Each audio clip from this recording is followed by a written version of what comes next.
अगर उस दिन हम परीक्षण न करते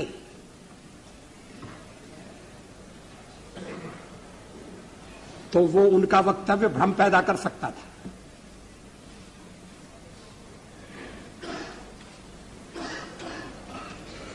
विदेशों में भी भ्रांति उत्पन्न कर सकता था। अध्यक्ष महोदय, 13 महीने के अपने कार्यकाल में कभी हमने अंतर्राष्ट्रीय दबाव में आकर कोई फैसला नहीं किया, न हम आगे करेंगे। इसलिए परीक्षण का फैसला किया गया। उसके कारण कुछ कठिनाइयां आएंगी, हमें मालूम था, लेकिन देश उन कठिनाइयों का सफलतापूर्वक सामना करेगा, यह भी हमको विश्वास था, और ऐसा ही हुआ। आलोचना तो अग्नि 2 की भी हुई है।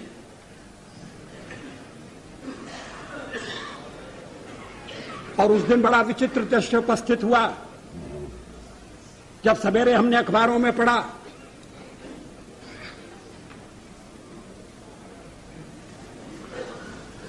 कि हमारे एक पुराने मित्र ने, हमारी एक पुरानी मित्र ने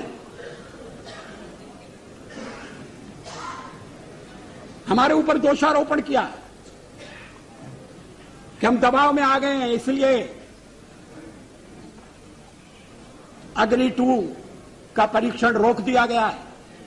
पोखरण परमाणु परीक्षण से पहले ही पूर्व प्रधानमंत्री अटल बिहारी वाजपेयी को ये पता था कि इसकी खबर मिलते ही दुनिया भर में इस परीक्षण की आलोचना उन्हें सहनी पड़ेगी। वैश्विक और घरेलू राजनीतिक दबाव होने के बावजूद भी वो क्या कारण था जो अटल बिहारी वाजपेयी ने परमाणु परीक्षण को मूर्त रूप दिया? लोकसभा में विपक्ष के सवाल पर जवाब देते हुए उन्होंने इस कारण का जिक्र भी किया। उनके जवाब में ये साफ झलक रहा था कि उनके दृढ़ संकल्प और बेबाक निर्णय के अलावा वैज्ञानिकों की मेहनत और साथ ही जनता में उनका विश्वास उनके इस कदम को आगे बढ़ाने में प्रेरणा साबित हुआ है। आइए सुनते हैं लोकसभा में उनकी ये स्पीच। ये आश्चर्य है कि परमाणु परीक्षण की भी आलोचना की गई। पूछा गया देश के सामने कौन सा खतरा था। मैं 1974 में सदन में था जब श्रीमती इंदिरा गांधी के नेतृत्व में परमाणु परीक्षण किया गया था। हमने उसका स्वागत किया था, प्रतिपक्ष में थे फिर भी स्वागत किया था, क्योंकि देश की रक्षा के लिए वो किया गया था। उस समय कौन सा खतरा था? क्या आत्मरक्षा की तैयारी तभी होगी जब खतरा होगा? अगर तैयारी पहले से हो तो जो खतरा अगर आने वाला है तो खतरा भी दूर हो जाएगा। खतरा अमल में नहीं आएगा।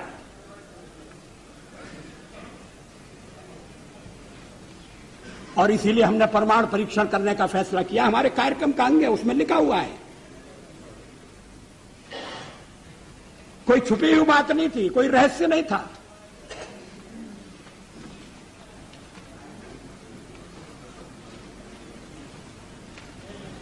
अध्यक्ष महोदय,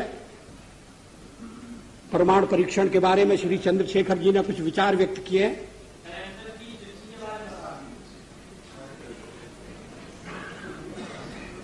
मुझे खेद है कि मैं उनके विचारों से सहमत नहीं हो सकता। उनके चिंतन की एक विशिष्ट धारा है।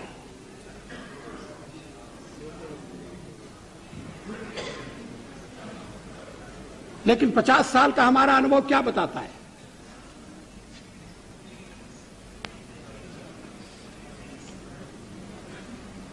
क्या रक्षा के मामले में हमें आत्मनिर्भर नहीं होना चाहिए? केवल एक पड़ोसी नहीं, हमारे अनेक पड़ोसी हैं। इस समय यूरोप में क्या हो रहा है वो एक चेतावनी है।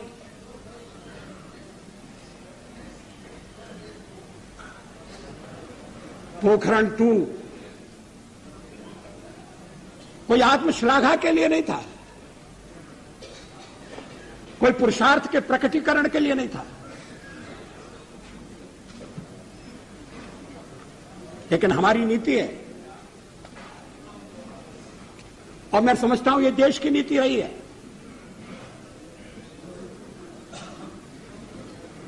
कि मिनिमम डिटरेंट होना चाहिए।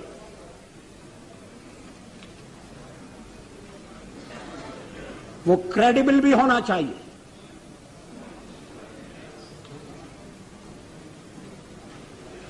इसलिए परीक्षण का फैसला किया गया। उसके कारण कुछ कठिनाइयां आएंगी, हमें मालूम था, लेकिन देश उन कठिनाइयों का सफलतापूर्वक सामना करेगा, यह भी हमको विश्वास था, और ऐसा ही हुआ। आर्थिक प्रतिबंध हमें आगे बढ़ने से नहीं रोक सके। रक्षा संबंधी फैसले करने से हमें विरत नहीं कर सके।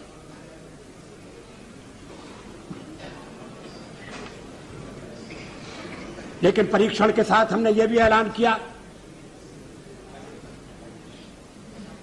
कि हम परमाणु हथियारों का प्रयोग करने में पहल नहीं करेंगे। No first use. हमने यह भी कहा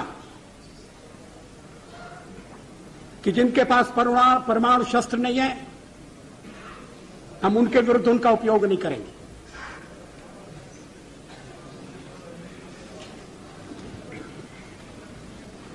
हमने परीक्षण बंद करने का भी ऐलान किया।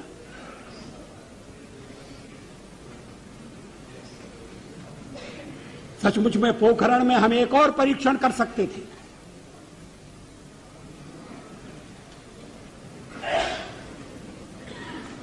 लेकिन जब हमें लगा कि वैज्ञानिक तकाजा पूरा हो गया है, तो उस परीक्षण को हमने छोड़ दिया।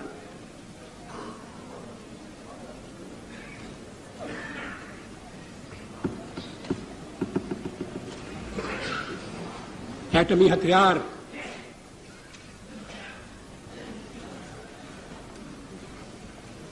रक्षा के लिए भी हो सकते हैं।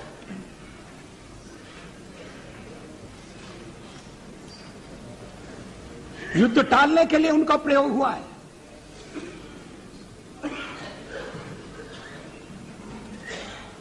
इतने वर्षों तक यूरोप में शांति रही, दो शिविरों में बटे हुए विश्व में युद्ध नहीं हुआ। इसके मूल में कहीं न कहीं ये बात थी कि शक्ति संतुलन है, और इसलिए एक दूसरे को छेड़ने से बाज आना चाहिए। डिटरेंट के पीछे यही परिकल्पना है।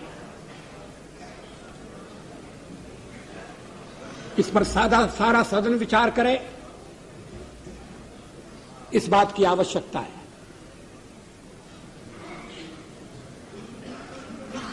आलोचना तो अग्नि 2 की भी हुई है।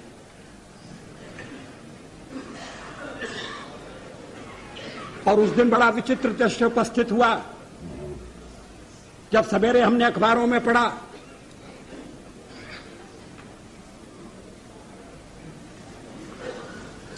कि हमारे एक पुराने मित्र ने, हमारी एक पुरानी मित्र ने हमारे ऊपर दोषारोपण किया कि हम दबाव में आ गए हैं, इसलिए अग्नि 2 का परीक्षण रोक दिया गया है। और उसी समय परीक्षण हो चुका था और अग्निशिखा अपने गंतव्य की ओर दौड़ रही थी। अगर उस दिन हम परीक्षण न करते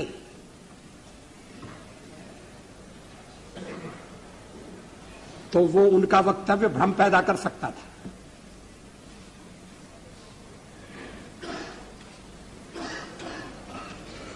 विदेशों में भी भ्रांति उत्पन्न कर सकता था। अध्यक्ष महोदय, 13 महीने के अपने कार्यकाल में कभी हमने अंतर्राष्ट्रीय दबाव में आकर कोई फैसला नहीं किया, न हम आगे करेंगे।